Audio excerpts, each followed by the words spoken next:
আপনি সাদা রঙের প্লেয়ার কিন্তু দেখবেন না। আগে তাও একজন ছিল গ্রিজম্যান, তারপরে ছিল হুগো লরিস গোলকিপিং এ। এখন দেখেন তো সাদা প্লেয়ার কি দেখা যায়? সবই কিন্তু আপনার ইম্পোর্টেড প্লেয়ার। হয় আপনার এবং তারা যে জায়গা কলোনি স্থাপন করেছে ফ্রান্সে সেই জায়গা থেকে তারা প্লেয়ার তাহলে জার্মানি কেন? এবং তারা সেই জায়গা বিনিয়োগ করেছে। আপনি দেখেন আজকে হল্যান্ডের কথাই আসে এমনি জাস্ট বলার জন্য। আপনি ভ্যান ডাইক থেকে শুরু করে গ্রেভেনব্যাক থেকে শুরু করে গ্যাকপো, কেউ কি অরিজিনাল নেদারল্যান্ডের মানুষ? তাহলে এখন হ্যাঁ, ইভেন দো আপনি ফ্রান্সের মরক্কোর টিমটাও যদি দেখেন তারা কিন্তু হচ্ছে কি একদম অরিজিন বের। আমরা একটু মানে যেহেতু জার্মানি বাদ হয়ে গেছে, আপনি একজন জার্মান পার্ট সমর্থক হিসেবে একদম নিউট্রাল জায়গা থেকে বিশ্লেষণ করলেন, সেজন্য আপনাকে ডেফিনেটলি জার্মান যারা হচ্ছে গিয়ে নিন্দুক আছেন তারা হয়তো বা হচ্ছে গিয়ে কৃতিত্ব দেবেনি। একটু ব্রাজিল জাপান ম্যাচের দিকে আসি।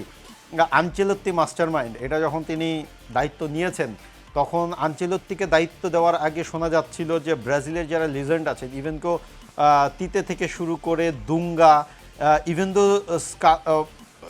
আরও যারা লিজেন্ড আছেন তারা নাকি হচ্ছে গিয়ে ব্রাজিল ফুটবল ফেডারেশনকে ইনসিস্ট করেছিল এবং রাষ্ট্র পর্যন্ত এটি গড়িয়েছিল যে আনচেলত্তি এই টিমটাকে একটা জায়গায় নিয়ে যেতে পারেন। তার ফলাফল কিন্তু আমরা দেখছি। কি বলবেন জাপানের এগেনস্টে এই ম্যাচের যদি বিশ্লেষণটা করেন? আচ্ছা, আমি কি ম্যাচে যাব না অ্যানচেলত্তি যাব? আগে একটু অ্যানচেলত্তি গিয়ে তারপরে ম্যাচে আমি বলি। এটা আমি যত কটা টক শো করেছি প্রত্যেকটা টক শোতে বলেছি যে ব্রাজিলের মেইন ভরসাই হচ্ছে অ্যানচেলত্তি, এবং মাত্র 1 বছর আগে সে দায়িত্ব নিল। এবং তার আগে কি পর্যন্ত আপনি যদি ব্রাজিলের আপনার স্কোর কার্ড দেখেন বা খেলা দেখেন, মনে হচ্ছিল যে মাঝি ছাড়া একটা নৌকা। কিন্তু উনি আসার পরে এবং ওনার যে স্ট্যাটিস্টিক্স, এটা তো আমার আসলে বলা সাজেও না। মানে যে কটা টিমে সে গেছে সেই টিম তো লিগ চ্যাম্পিয়ন হয়েছে, চ্যাম্পিয়ন্স লিগও চ্যাম্পিয়ন হয়েছে। তো সুতরাং ওনার একটা স্ট্র্যাটেজি বিরাট ইস্যু বহন করে। এবং কালকে যদি আপনি দেখেন ব্রাজিলকে যে 3টা সে চেঞ্জ করেছে ভাইটাল মোমেন্টে, সেই কিন্তু তুরুপের তাস কিন্তু হলো মার্টিনেলি।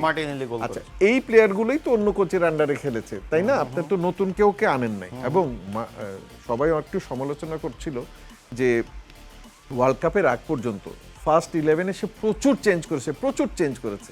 কিন্তু দেখেন ওয়ার্ল্ড কাপে আসার পরেই, মানে 2টা গেম যাওয়ার পরেই কিন্তু সে 11কে কিন্তু রেখে দিচ্ছে, মানে একই 11 খেলাচ্ছে। যেমন আপনাদের ব্রাজিলের আরেকটা ব্যাড লাক হচ্ছে রাফিনহা ইনজুর, এবং সে কতখানি ইনজুরি, আবার খেলতে পারবে কিনা এগুলো কিন্তু আমরা কিছুই জানি না। আর এখন আসি আমি গেমে। এই জাপান কিন্তু 20 বছর 25 বছরের আগের জাপান না। এই জাপান কিন্তু এখন একটা টপ কন্টেন্ডার। মানে ইয়েস, তাদের হাতে ওয়ার্ল্ড কাপ উঠবে হয়তো আরো কিছু সময় লাগবে, বাট মরক্কো, জাপান 30 বছর লাগবে হয়তো, লাগুক। কিন্তু জাপান, মরক্কো এদেরকে এখন আর ছোট টিম কোনো মতেই বলতে পারবেন না। হ্যাঁ, আবার এটাও বলি না, হ্যাঁ মরক্কো এখন অনেকে বলতে পারে মরক্কো তো ভালো দল। অফকোর্স ভালো দল, গত বছর তারা সেমিফাইনাল খেলেছে, ঠিক আছে। কিন্তু যাদের সাথে খেলছে এখন তাদের হিস্ট্রি কিন্তু আলো এনরিচড। যেহেতু হিস্ট্রি নিয়ে কথা হচ্ছে, কিন্তু জাপান দেখবেন তাদের কোচের একটাই কথা ছিল, 100 মিনিট দৌড়াতে হবে, মানে নো ম্যাটার হোয়াট। আপনি এই হিটে, এই টেম্পারেচারে দেখেন ওদের খেলার মধ্যে কিন্তু স্পিডনেসটাই তারা মেইন অস্ত্র তাদের।